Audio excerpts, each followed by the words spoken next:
2 litre பால் கொடுங்க. நான் பால் ஊத்த வரல, மாட்டை விக்க வந்திருக்கேன். உங்க அப்பாவை கூப்பிடு. அப்பா இத வந்துட்டமா. இவ்வளவு எருமை விக்க வேண்டிய அவசியம் என்னையா? கேள்விக்கு பதில் வேணுமா இல்ல உனக்கு மாடு வேணுமா? அனாவசியமா பேசாம எல்லாத்தையும் எடுத்துக்க. உனக்கு எருமை மிச்சம், எனக்கு பணம் மிச்சம். ரேட் எவ்வளவுன்னு சொல்லுப்பா. உன்கிட்ட எவ்வளவு இருக்கு சொல்லு. இந்த எருமையெல்லாம் வாங்குறதுனால நமக்கு என்ன லாபம்? லாபமா? பால் வரும், தயிர் வரும், மோர் வரும், வெண்ணெய் வரும், நெய் வரும். அது மட்டும் இல்லாம இந்த எருமை சாக்கும் வரும். என்னது? இல்ல செக் வேண்டாம், கேஷா கொடுங்கன்னு சொன்னேன். சரி, ₹1,00,000 தர்றேன். லேட் பண்ணாம சீக்கிரம் கொடுங்க. யோ Hey DJ, stop the beats man. அட நம்ம டைகர் அண்ணா, இதெல்லாம் பழசாய் போய் ரொம்ப நாள் ஆச்சு. What is the new number? Come on Idlis.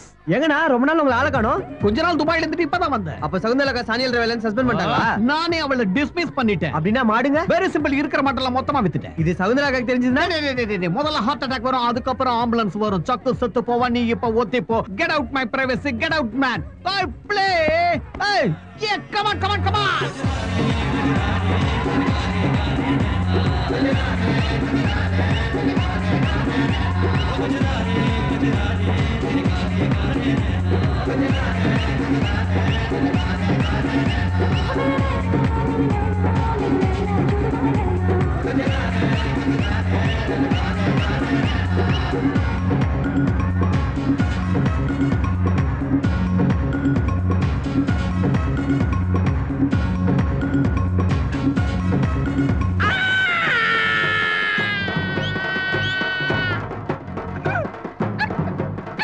எருமைங்க எங்க?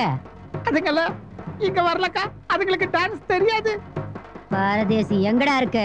சொட்டத்தல வீட்ல கட்டி போட்டு வச்சிருக்கேன். அக்கா அவசரப்பட்டு கையை நீட்டிடாத, இவங்க முன்னாடி அவமானமா போயிடும். Bye girls.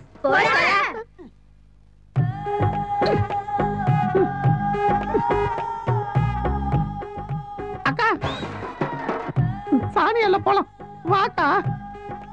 10 வட்டிக்கு கடன் வாங்கி பொறுப்பு இல்லாம செலவழிச்சா இப்படி என்ன மாதிரி சாணிதான் அள்ள வேண்டி இருக்கும்.